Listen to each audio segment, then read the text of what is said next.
vous amène aujourd'hui en brousse africaine, dans un petit village perdu au milieu de la brousse. Depuis le centre du village, quelques chemins s'en vont dans toutes les directions, permettant aux gens d'aller travailler dans les champs, dans les forêts, et encore pour rejoindre d'autres villages, bien sûr. Mais à côté, il y a un petit sentier qui est emprunté par une et une seule personne, par le pasteur du village. Eh bien, c'est lui qui, jour après jour, tôt le matin, au lever du soleil, s'en va sur ce sentier et il fait des allées-venues, la distance qu'il veut pour prier. C'est son chemin de prière. Et bien sûr, son chemin est emprunté par lui et il est bien dégagé à cause de ses marches continuelles et quotidiennes. Voilà qu'un jour arrive à la fin du culte un paroissien qui lui dit « Je suis sorti du village et je suis passé à côté de votre petit sentier que vous empruntez puisque nous savons que vous utilisez votre sentier de prière et j'ai remarqué qu'il y avait beaucoup d'herbes sur ce sentier. » Et là, le pasteur est remis en question par cette interpellation de son paroissien qui avait remarqué qu'effectivement, le pasteur empruntait beaucoup moins que d'habitude ce sentier et l'herbe avait commencé à envahir son chemin. Ma question aujourd'hui, suite à cette petite histoire, où en êtes-vous dans votre sentier de prière? Est-ce que votre sentier est bien dégagé parce que vous l'utilisez? Vous êtes un homme, une femme qui priez régulièrement ou est-ce que votre vie de prière est littéralement envahie par les mauvaises herbes, par les soucis, par la lassitude? Vous avez arrêté de prier, vous avez stoppé les choses, vous êtes plus motivé, vous avez perdu finalement la motivation profonde de la prière, car la prière, voyez-vous, ça doit être une respiration continuelle, non-stop et sans arrêt. Nous respirons et notre âme, notre être intérieur a besoin de cette respiration permanente qui est vraiment l'image de la prière, de cette connexion, de cette communion, de cette intimité avec Dieu. Beaucoup de chrétiens sont un peu comme certaines baleines qui prennent une respiration puis qui disparaissent pendant des longues minutes, parfois une demi-heure, une heure ou même plus. Et puis après, ils remontent à la surface pour reprendre un souffle. Eh bien, ce n'est pas là l'image de la prière, car la prière, comme je l'ai dit, est une constante, cette respiration. Et je voudrais vous donner, en toute simplicité, par mon expérience, mais aussi Bible en main, quelques petits conseils, quelques petites impulsions qui peuvent vous aider à retrouver votre sentier de la prière, car ce sentier de prière, il faut le dire, est un sentier étroit. Et l'herbe peut très vite envahir ce sentier si nous n'empruntons pas ce sentier. Et il est étroit parce que, à vue humaine, cela paraît difficile. Les demandes bibliques, par exemple, veillez, priez, ou encore priez sans cesse. Faites en tout temps des prières de toutes sortes, dira l'apôtre Paul. N'avez-vous pas pu veiller 1 heure avec moi, dira Jésus à ses disciples. Priez avec persévérance.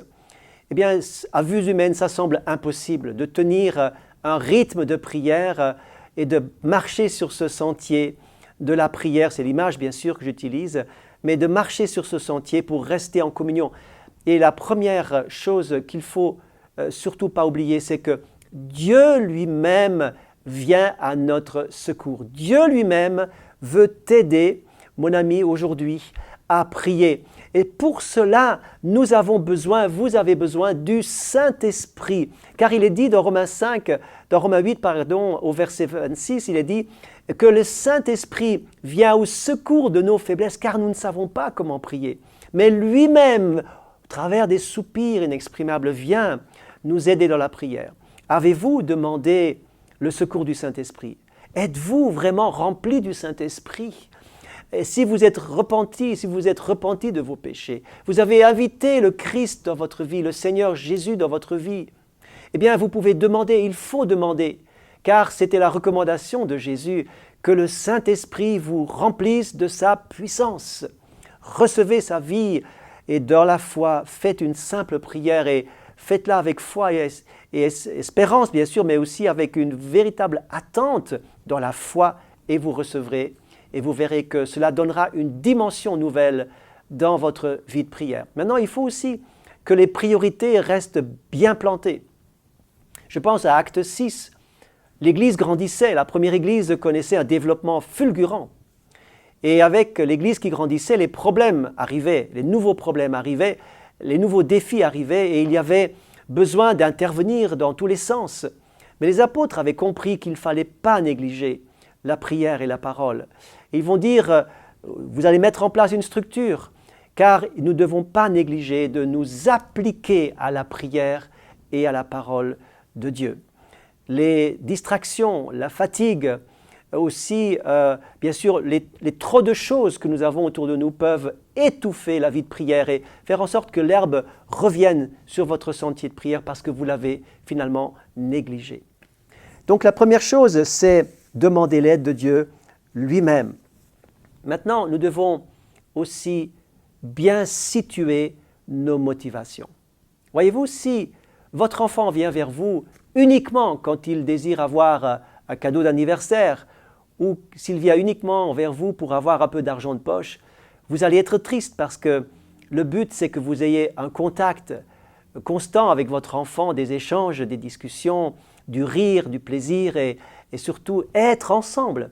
Bien avec Dieu, c'est la même chose. Nous venons à lui souvent parce que nous avons des besoins, parce que nous avons des problèmes, nous avons des fardeaux, nous avons des soucis, les besoins nous poussent dans la prière. Mais Dieu dit, est-ce que tu es d'accord de prier simplement pour être avec moi? Est-ce que vous voulez chercher Dieu pour Dieu et pas simplement chercher Dieu pour avoir des réponses à vos besoins?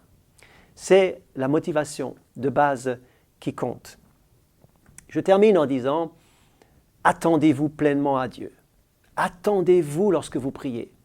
Ne faites pas une prière pour vous sentir bien, pour être déculpabilisé, pour avoir fait votre devoir religieux. Ça n'a pas de sens. Mais attendez-vous à ce que quelque chose se passe. Lorsque nous prions, eh bien, le bras de Dieu est à l'œuvre. Lorsque l'homme prie, Dieu travaille. Lorsque nous prions, quelque chose de surnaturel est en train de se passer. Croyez-le, même si les circonstances parfois montrent le contraire, même si parfois rien ne se passe et la solution se fait attendre. Soyez patients, soyez persévérants, attendez-vous à lui et la foi de la prière, la foi en Dieu, eh bien fait que nous restons dans le repos du cœur et nous savons qu'en son temps, le Seigneur va intervenir. Faites-lui pleinement confiance.